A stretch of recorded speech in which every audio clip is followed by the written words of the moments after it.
Welcome back to Mountaineer Sports Insider. I'm your NT Sports Director, James Scott. I'm joined by, of course, my two sports editors at the Daily Athenaeum, Luke Blain and Brian McQuillen. Joey Bray is also here because we got a lot of football to talk about. The three of us have just recently attended the Rich Rodriguez introductory press conference after the news broke on Wednesday night that he would be the 36th head football coach of the WVU football program. Guys, how are we feeling? It's been a long day. This is, like I just said before we started recording, the last piece of work we really have to do today. And I'm excited to get to talk to you guys. This will be our last MSI of the calendar year also, I believe. So we'll be back in the new year when we start our spring semester. So a quick programming note off the top. But yeah, I'll open it up to you guys now. Rich Rod, intro press conference, just got back, wrapped up just a couple hours ago. Yeah, I mean, I think this hire definitely felt like it came out of left field for a lot of fans. I know it did for me. It certainly wasn't the one I was expecting. But we talked a lot about this on Sports Night whenever it was first broken.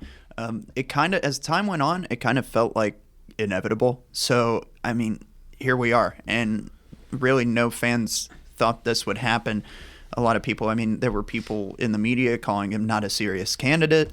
And all of a sudden, he's back at the helm of WVU football.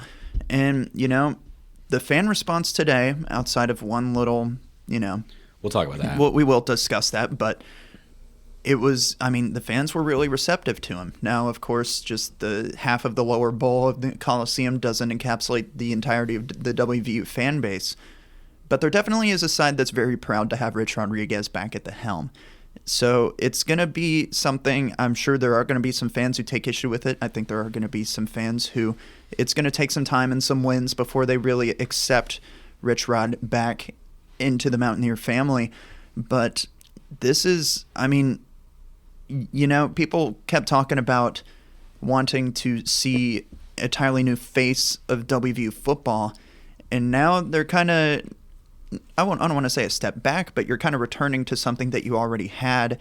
And it's definitely, WVU football was at its best whenever Rich Rod was at the helm. Now, whether or not he can have success in a Power 4 program in the transfer portal age and name, image, and likeness age, because 2018 was when the portal was introduced. And so, and his tenure at Arizona ended in 2017, so he really hasn't coached in a Power 4 conference with those two factors. So it's going to be really interesting to see the team he builds moving forward, how much of last year's roster sticks around, and who he brings in from outside the WVU program. So, it's an exciting time. I think it would be an exciting time no matter who it is, but I feel like there's some extra eyes on this program now that Rich Rodriguez is back. Yeah, I think that kind of building off what Luke was saying, obviously we all know he was here from 2001 to 2007. And I think it's interesting because obviously the last time he coached here, college football looked a lot different. Now at NIL and, West Virginia, Neil Brown kind of alluded to the resources that West Virginia does and does not have. So it'll be interesting to see, how Rodriguez comes into the program. And, I know a lot of people are talking about was a culture change. Pat McAfee talked about it in the show. We got insight of how their first team meeting went and the slouching and how he was calling players out for that. So I think it'll be interesting to see I just feel like over the years, pretty much throughout all of WVU football history, they've always been teams that are, gritty, play hard, and that's kind of what he's trying to bring it back to. And it's interesting to see because college football is a lot different now, and with the transfer portal, changing the entire landscape of it. The trajectory of teams changes offseason to offseason. And, it was just really cool to see that a lot of the former players were there to support, Pat McAfee. But there was a couple guys sitting by me and Luke during the press conference. And, so I think that it'll be interesting to see, what type of environment he brings to the West Virginia, because he talked about how he wants to go back to, they might not be the most talented teams on all the time, but they're going to work harder than everybody. And, kind of represent the state of West Virginia. I think he did a great job of kind of, making sure that the fans knew that, that nobody would have to question the grit of the teams that he's going to put together for at least the next 5 years or so. Yeah, I don't think you could get much more different from Neil Brown than you can if you're Rich Rodriguez. We're going to talk about it a lot, but I think at the Pat McAfee show in the press conference, you saw it a lot.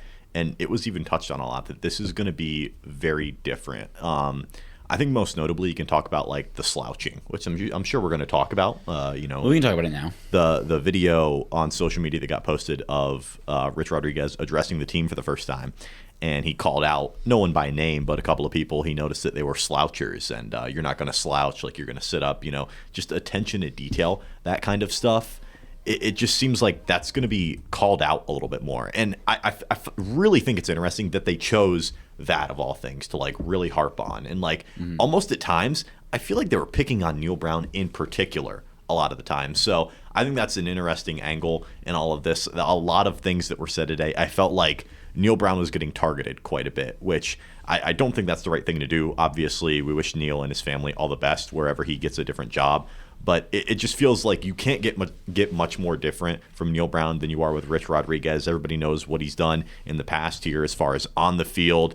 When he was at West Virginia football was the best it had ever been. There's no doubt about that. And I think kind of that nostalgia is, starting to set in for a little of WVU fans. They might be more willing to forgive him, some more than others, for some things that he did in the past as far as, leaving this program. But I don't know. It feels very different, and the passion is definitely there when Rich Rod takes the podium. Yeah, I mean, I definitely think that fans were I think that probably inspires the move back to what we're seeing, right? Is there was a distinct lack of energy from WV fans at the end of the year. Now, that's not to say that a different hire couldn't bring in energy. We saw what the energy looked like under Neil Brown before that Penn State game when Pat McAfee was here.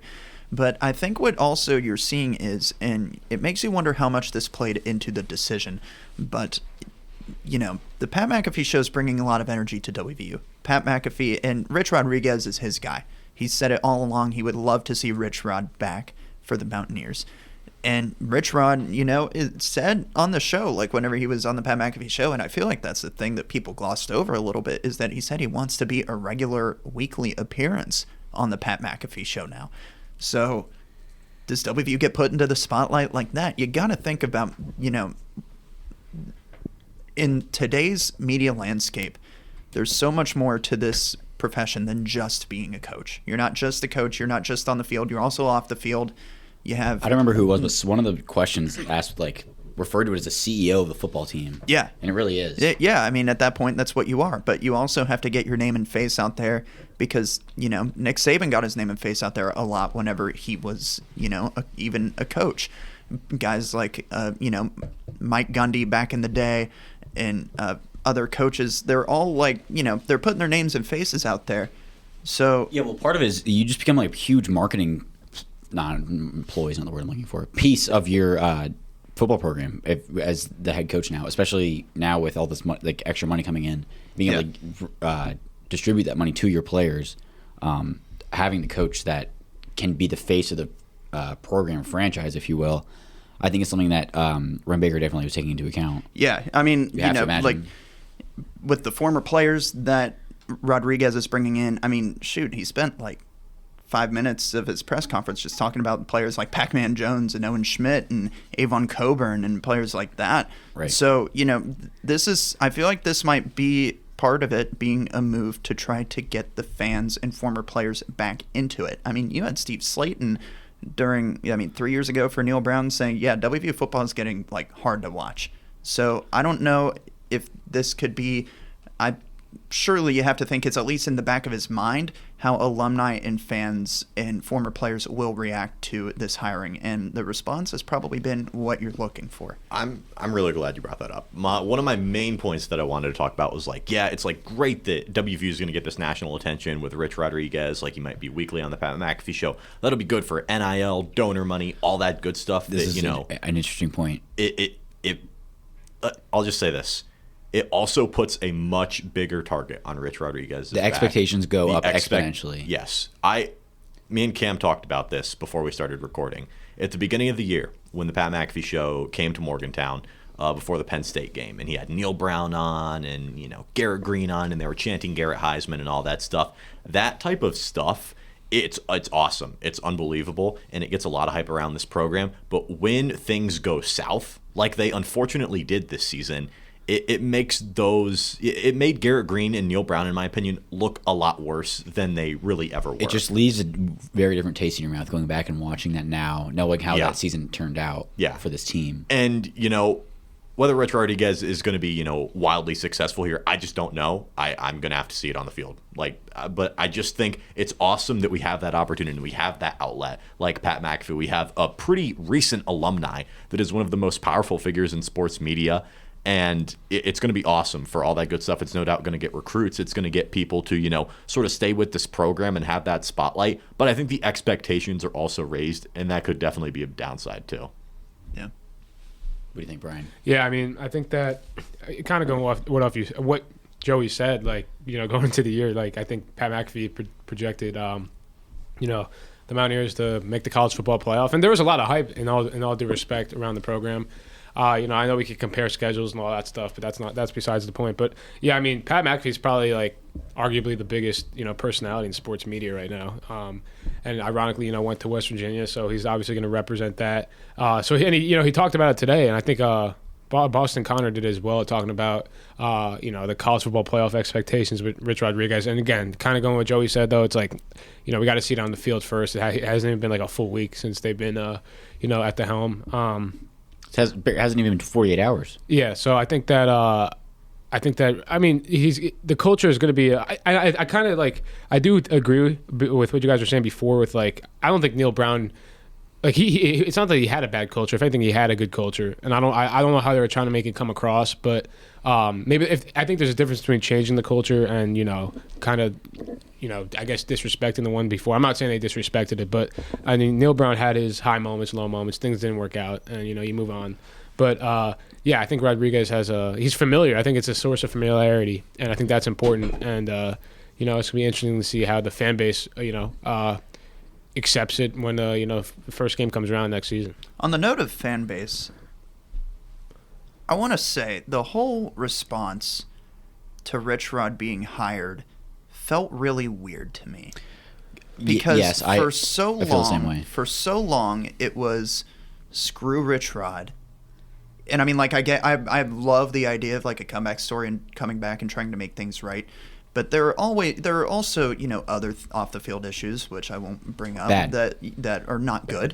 Bad. And I think Joey, I think you mentioned this, but it feels like they just kind of flipped on a dime and are now all for something that a year ago probably not. And even a year ago, I would say fans, if they moved on from Neil, they would probably want somebody new to enter quote unquote a new era of WVU football. A truly new era, you mean? I feel like that would be, we've seen that in basketball, right? I mean, everybody wanted somebody who really wasn't a part of that Huggins coaching tree to move forward with. But it just felt weird. And I think that fans, and this is not particular to WVU, I do think a lot of WVU fans are very easily affected by things in that sense, and easily affected. Neil Brown after that first game, people were ready. Right. Yes, emotional. Didn't Ren Baker say that, Baker said fans, sports is the one place where we're openly allowed to be irrational and stupid. irrational and emotional. Yeah. And that's great. But also it's a good outlet for that. I feel like we like Joey said. I mean, if things don't go the way a lot of fans expect with this. We'll see what this response is going to be. I'm all for changing your mind and having a different opinion, yes. But I agree with you that it was not exactly the response I expected. Yes, from the fan base. How much I think that the Pat McAfee endorsement of Rich Rod did play a big part in that, especially the younger fan base, people around maybe our age, a little younger, a little older, the 15 to 35 demographic, I would say. I think that Pat McAfee endorsement played a big part in that, because once you have someone who is such a big billboard for the school, screaming from the hilltops that this is the right guy, it's hard not to believe him, especially with how big of a platform that Pat has these days. I mean, we saw it today. People lose their minds for Pat McAfee, and they should. He's great. He's he's been a good ambassador for the school, especially more in recent years, that that relationship's been a little bit mended. And I thought it was interesting also that he talked about that game in 2007, that Pitt game, the 19-3 or 13-9 loss.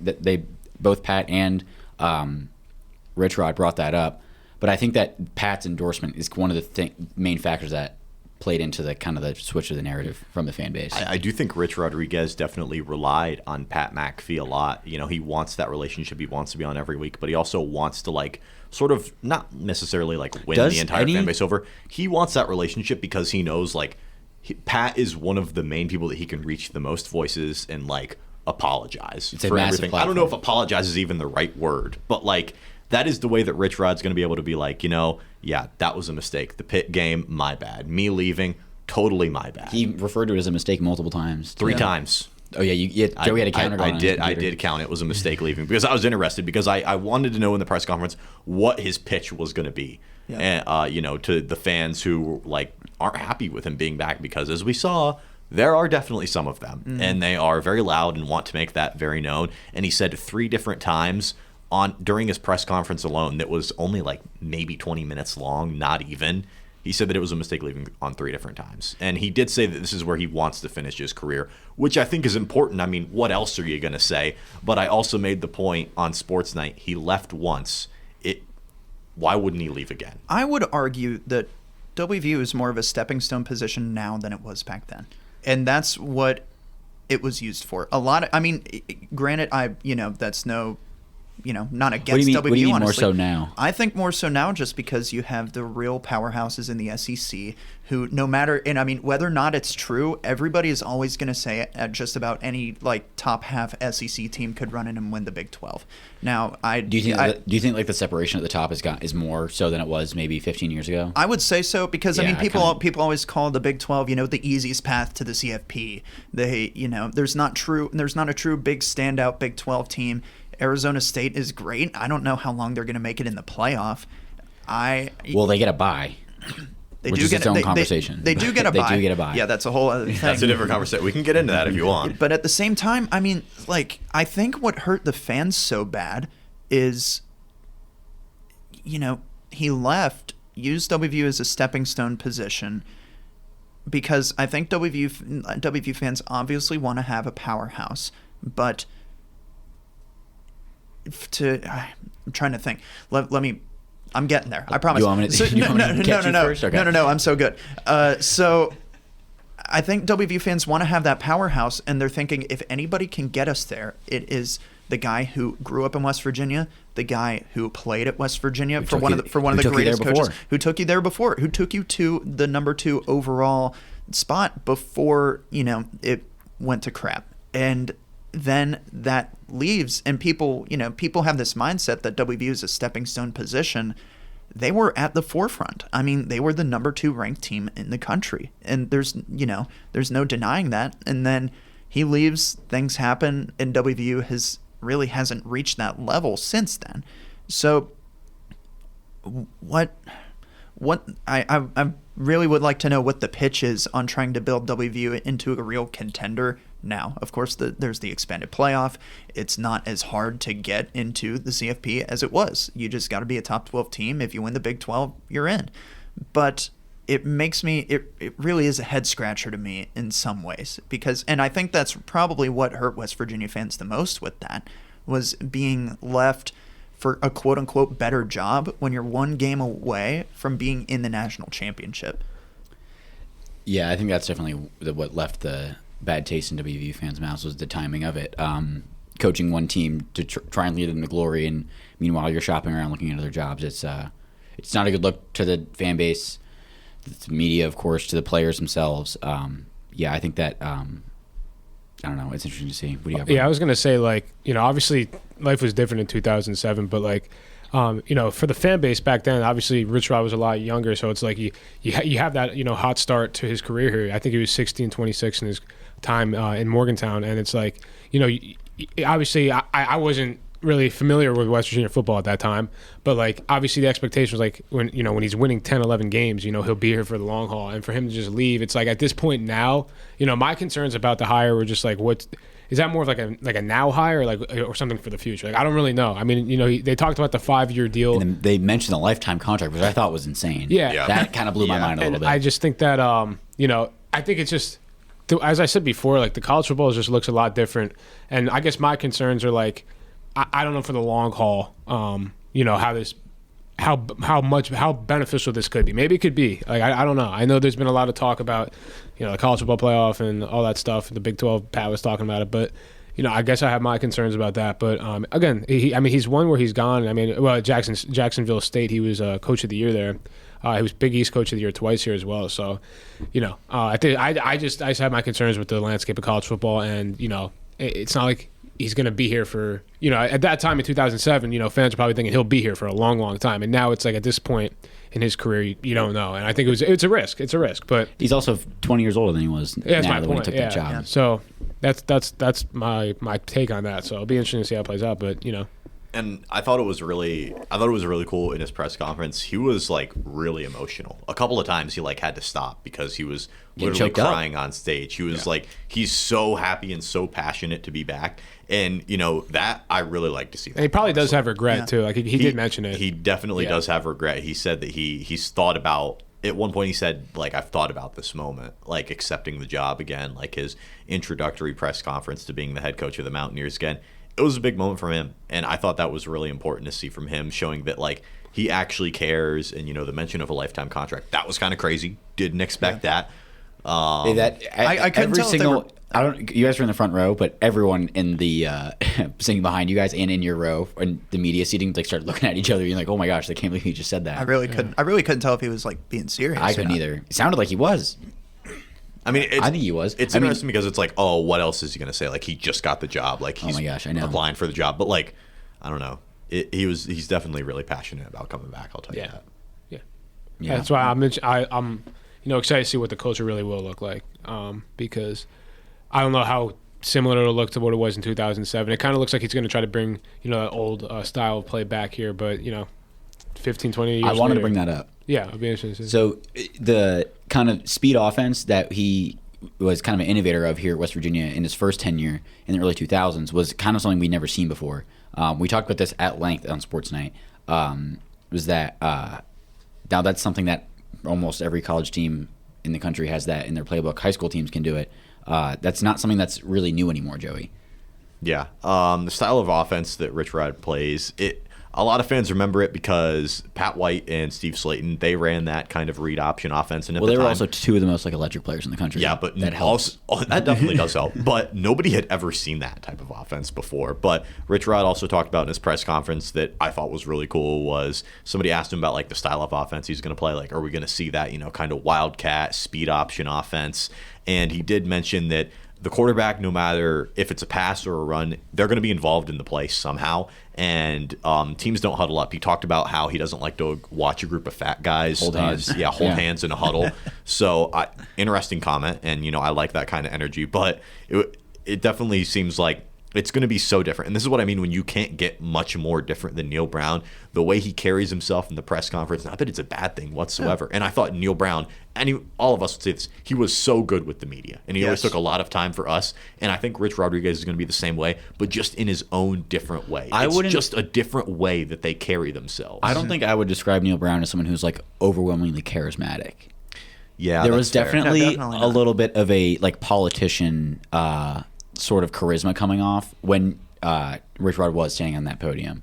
He commanded the room very well, I thought. He did. Not that Neil Brown didn't really like command the room very well, but I thought there was a lot more I guess personality is the word I'm looking for coming off to us, I thought.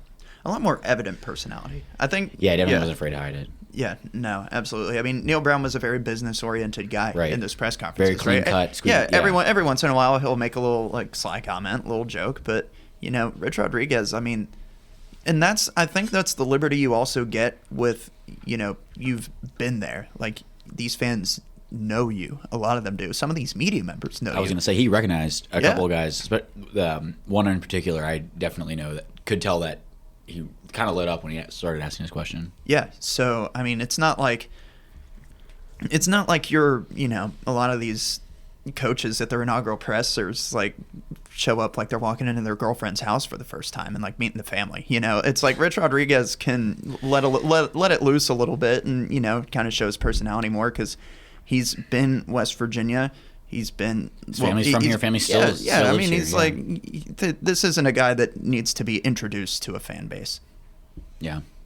Yeah. I mean, I don't even know to add to that. Okay. Should we talk about the So thing that let's do happened? it. I'll intro this. So the way that these typically work, and this is now the second like big introductory press conference, like pomp and circumstance situation I've been to. I also attended the Darren DeVries one last spring, and how these typically works is Tony Caridi gets up, kind of intros what's going to happen, says that both Ren Baker and Rich Rod will make some opening statements, and then it'll open for questions. And Ren Baker talked for a few minutes, and then did the jersey picture that you'll see everywhere. And then as soon as Rich Rod stepped up to the podium, a heckler ran down to the front row where the fans were seated and started saying things about Michigan. You stabbed us in the heart, blah, blah, blah. We didn't forget. That person was, of course, escorted out, but Rich Rod did acknowledge that happened. He stopped and gave him his platform a little bit. I mean, it was right before, Rich Rod was like stepping up to the podium. He was about to open his mouth and start speaking. Before he really got a chance. Yeah. Well, I also think that, kind of going back what I said before, I mean, obviously fans have their rights to their opinions and whatnot, but at the end of the day, I mean, Rich Rodriguez did, admit that he said straight up, like, I regret, or it was a mistake leaving West Virginia. Maybe, he's supposed to say that, whatever. But, I think this fan base is interesting. I think they live and die a lot by, like, whatever the current state of the football team is. A lot of that is there's no pro sports. Like, there's a lot of fans that live and die with every possession. Yeah, and I think that, at the end of the day, he is the guy who's going to be leading our football team for the next couple of years. So that, everyone has an opinion, but that was an interesting sight to see. I mean, I was first front row, and that was happening. Like, everyone was standing up, so I couldn't really see the fan that, like, where it was specifically coming from. But I was looking at Rich Rodriguez, and, like, he just was, like, pretty much staring at it, like, I guess taking it all in. I don't know if he expected that, didn't expect that. I'm sure he kind of anticipated some mixed reviews. Maybe he did. I don't know what was going through his mind, but it was like a bit of a surreal moment. Yeah, it was really like something. Yeah, like it was just because it might have happened for 10 seconds, but it felt like it happened for like a minute. Like it was just like a lot going on. It felt like a long time. It did, yeah. I've never seen anything like that happen at a press conference, and I think the part that I'm most surprised about, Rich Rod, like I saw it, like I don't even know if he'd started yet. I think he didn't said start maybe a talking. couple words or like didn't even start, and that fan was yelling, and he just stared at him, and like obviously that's where everybody's eyes are gonna go. And he just waited for the fan to be escorted out. And the cops let him stand there for, like, I don't think anyone could get to him fast enough. A very long time. It And did just long, yell. And everybody had Rich Rod's back. People were throwing garbage at the fan that was getting escorted out. Not good all around. Not good behavior. But at the same time, I think it's interesting how Rich Rod kind of approached that.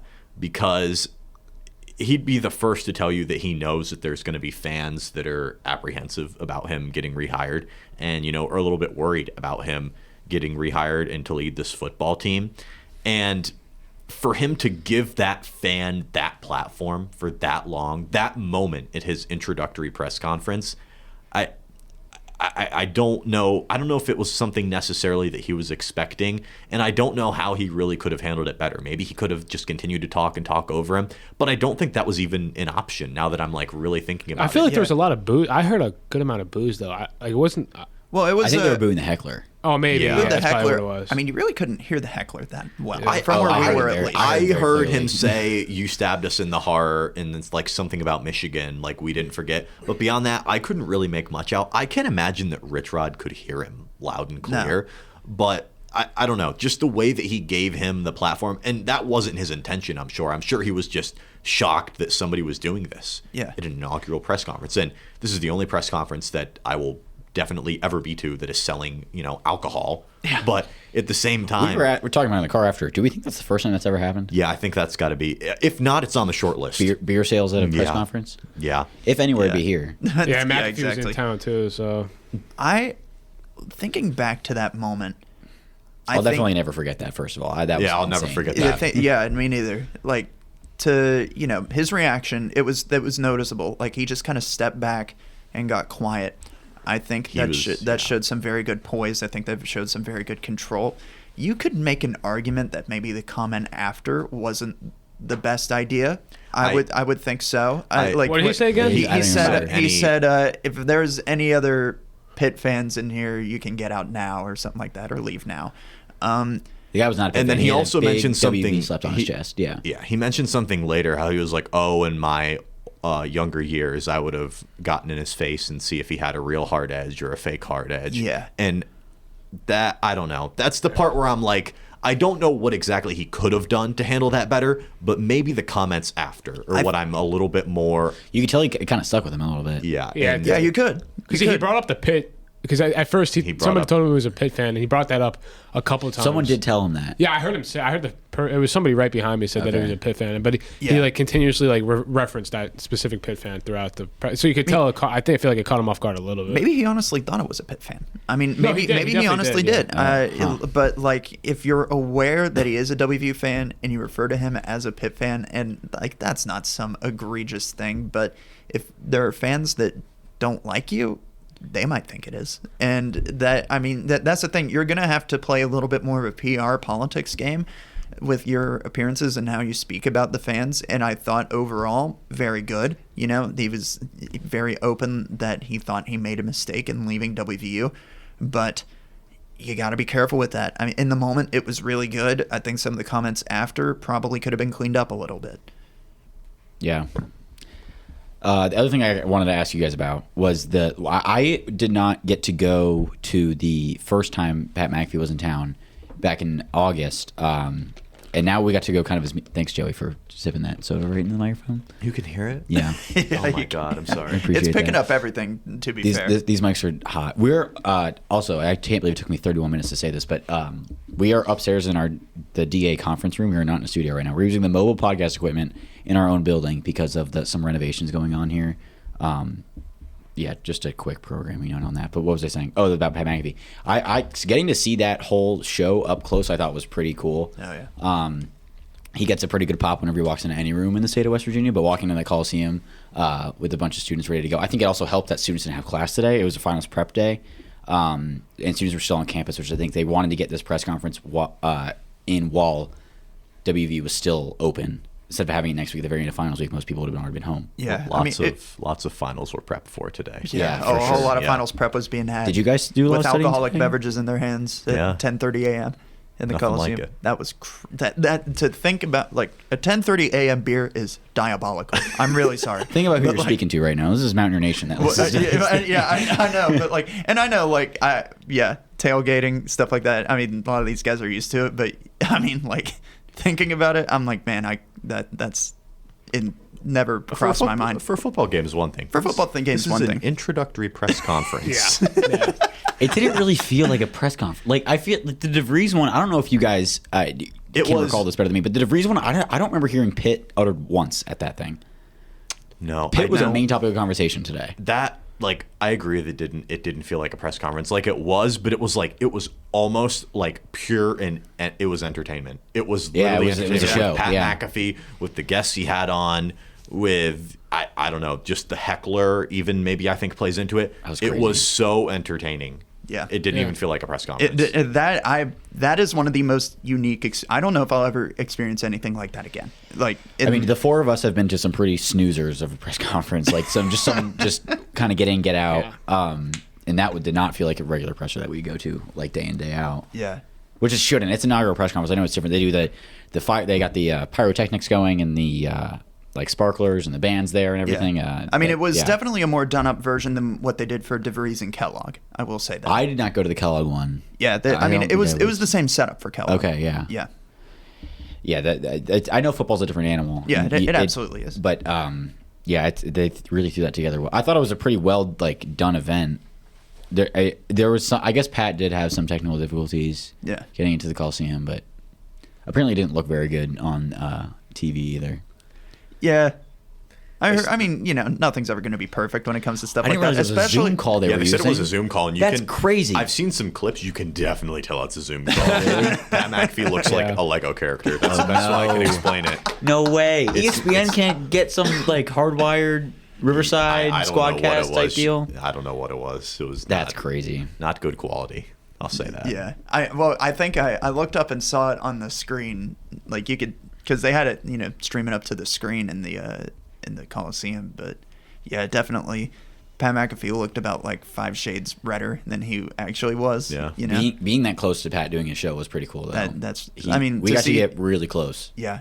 Like right behind the monitors he was staring at. Yeah, I mean, it definitely wasn't like to the extent of. I mean, he had no live guests. Like, whereas he had everybody there whenever he came the first time. Yeah.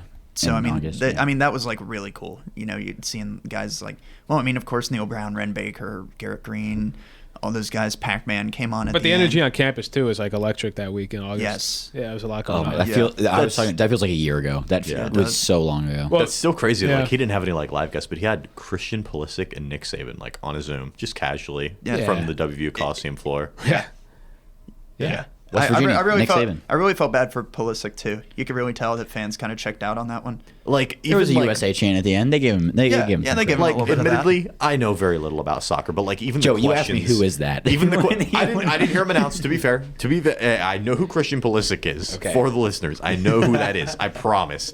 I did not hear them announce that, and I don't know him by the face. I'll say that. I don't know him by face. I don't know. Sorry, my bad. I respect the honesty, man. Hey, would you know Christian Pulisic if I lined up like 10 people that kind of looked like him right now? I play FIFA. Okay, so you might know. I would. I think I could do it. Yeah, I think I would.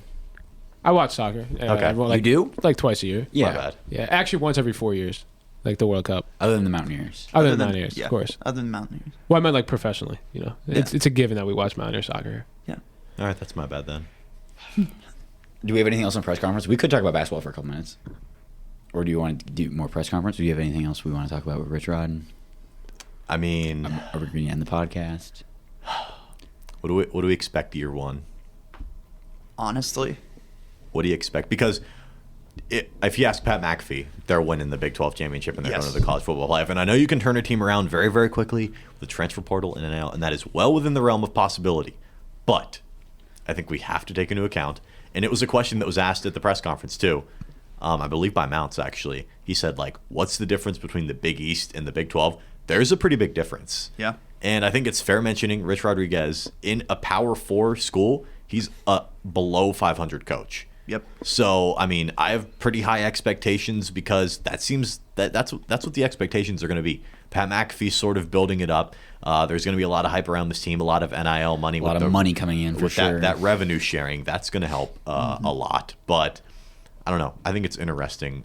What do you realistically expect year one? Let me look up the schedule. I don't think we have a schedule yet. It's Robert Morris. They got Colorado too, I think. It's Yeah, we have Colorado at Pitt. home. Who's the other non-con? Oh, he's in Ohio. Ohio. WVU's traveling to Athens. Did you know that? That's a away game. That's kind of crazy. Yeah, We're it going, doesn't. going to play Mac School in their turf. That's cool.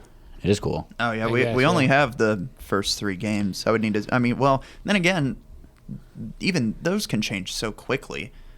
I think you can call this season a success if it comes down to the final 2 weeks on whether or not you make the Big 12 championship. I think that's a fair way to put it. But I mean, to be fair, it did this year. But I mean, like, control of your own destiny. If you lose, you only need like 1 or 2 things to happen. You know what I mean? Like, it can't be like a miracle scenario where it's You like need 9 things to happen. Yeah, you need like 10 things to happen, and one of those being like Oklahoma State beats Colorado, I think the kind of going back to my point before, but like I feel like the Rich Rod hire wasn't for like because I feel like Neil Brown was going to be a bit of a process, younger coach, adjusting to Power 5. Like he's like Rich Rod has experience coaching here, so like I mean it's the first year, so I'm not going to say he has to go 12-0 and win the Big 12 or whatever, but like it definitely has to be like this fan base is definitely expecting results pretty soon, and I don't know what the roster is going to look like. I don't know who's going to be at quarterback. There's a bunch of question marks, but I do think that they're expecting wins now, and anything short of that, if they're underperforming, with the controversy behind the whole hire, just what people, not really people on both sides of the ball about it. I do think that winning as soon as possible, winning as soon as the first year is definitely going to be something that fans are going to not take lightly, and I think that it's going to. I think Luke put it a good way though. I think if that's the case, if that's the position they're in for the first year, You can get in today's college football. You can get good quick. And I mean, if we're being serious, I firmly believe this is a pretty talented WVU roster. If he can take these players and mold them into his system and find a way to win, like there's a lot of good weapons on offense. Does Justin Robinson have another season? I was thinking about that. I want to say no, but let me look on that. Because I mean, there were times he showed signs he could be like a top target on this team. But, I mean, the offensive line has always been solid. I think they have good pieces coming up. That might be a role you have to recruit a little bit at. I think there's talent on that defense. I'm just not sure they were utilized correctly. Obviously, defensive back is a position you have to address. So I don't think this team at the end of the day is that far off. I think that's a big reason why you saw Coach Neil Brown get fired, is because they underperformed based on the members of the team that they have. I don't think this was a bad WVU football team. I don't think it was put in very good positions by play calling, by defensive schemes.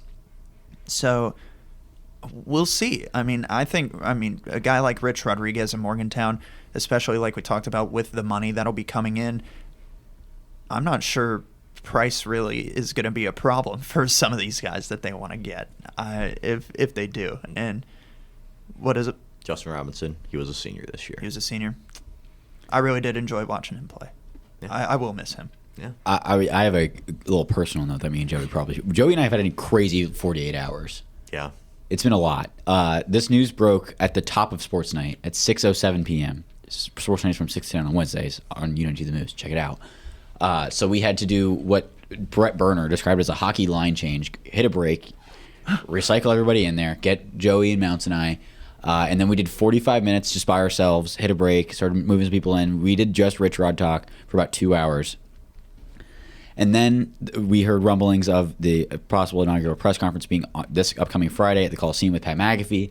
That's confirmed on Thursday morning. We're told we could do we're trying to put together some kind of broadcast. We find out that we're not doing the broadcast the morning of. Did some videos for social out in the cold. And then the rest of our day today. So Joey and I have been busy. We've seen a lot of each other. Yeah. Spent a lot of time on the phone with each other. It was cold out there today. Yeah. Very, very cold. Yeah, it was a cold morning. I actually don't know how you guys did that. We were out there for probably a good 45 minutes. It my felt like hands 45 hurt. hours. My hands started hurting on the trip from Your car to the door? my car to the door. Like my hands and my cheeks were We were in pain. walking around like interviewing fans. We were trying to do some social stuff, like just me and Joey talking. I could barely speak. You all right over there, Luke? Yeah, I'm great. You're sure? Yeah, I'm good. I'm good. He was just thinking about the cold. Mm-hmm. This has been a fun semester of MSI. We've gotten to do some cool stuff. Yes. We'll get some cooler stuff too. Cooler stuff coming. Ooh. Maybe. Luke Blain and Mountaineer Perhaps. Playbook. Oh, speaking of Mountaineer Playbook, I meant to tell you that Jen Greeny recognized me today, which I thought was really That's cool. awesome. Yeah, from my beat at Playbook. Yeah, I said after we were trying to leave, Joey and I were basically like sliding between WVU coaches left and right. They were everywhere. All of a sudden, Yeah. they just like appeared right in front of us. Randy Mazey was around today. Coach Kovich of the golf team. Mm-hmm. I did not see any soccer coaches today.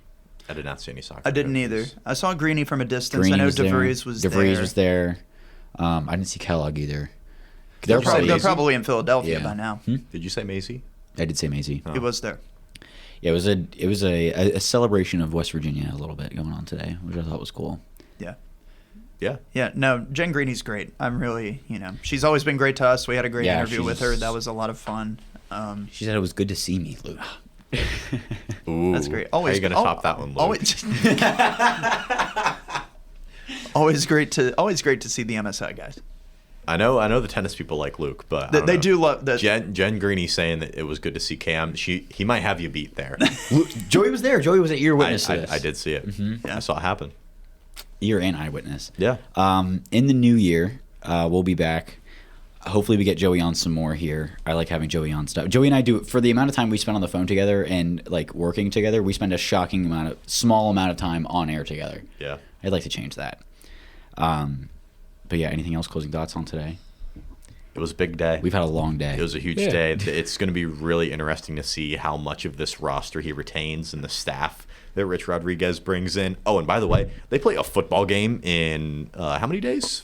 Four. Yeah, they play a football game Oh my in gosh, 4 we days. didn't mention the bowl game. Yeah, Well, the Frisco Bowl. the Frisco Bowl. Well, It's happening. I'll tell you what, that'll be a tough game. Memphis is pretty with good. all of the outside noise. Yeah, Memphis is really good. They're ranked. Memphis is about as good of a group of 5 team you can get. Yeah, they're a really good team. And Chad Scott's still going to be the interim head coach for that one. And then I believe technically day one on the job for Rich Rodriguez Will be Wednesday, right? Yeah, it'll be the day after the bowl game. So I think it's going to be a tough draw for the Mountaineers. I wish them the best. it seems like a lot of the players are going to play in that one. I mean, Wyatt Milam's the biggest one. He's a pretty highly touted draft prospect, and he's going to play in that one. How much? It's still a little bit unclear. But I think it's good to see a lot of those guys are at least going to play in that bowl game and give Rich Rodriguez a shot to convince them to stay with this program. Anything else, guys? Yeah, I mean, Rodriguez has a chance to quote-unquote finish the story like a lot of fans want him to. And, you know, whether you love him or hate him, I'm sure every Mountaineer fan will be rooting for wins. And this is, I mean, all of a sudden this becomes one of the teams to watch in the national landscape of college sports with this story, but also with what the potential and the ceiling might be in the months and years to come. Yeah, I think that, you know, first, since we're all seniors here, a lot of these players like Eric Green and a couple other guys we've seen play throughout the 4 years. So it'll be, you know, pretty cool to see them take the field one last time. But, yeah, I mean, I agree with what Joey's saying. There's been a lot going on throughout the locker room and, you know, throughout the state, throughout the program. But this is one last chance for the, you know, seniors to leave their mark on West Virginia football. Yeah. All right. I think that's it from us, right? Yeah. Yep. All right. We'll see you guys next year.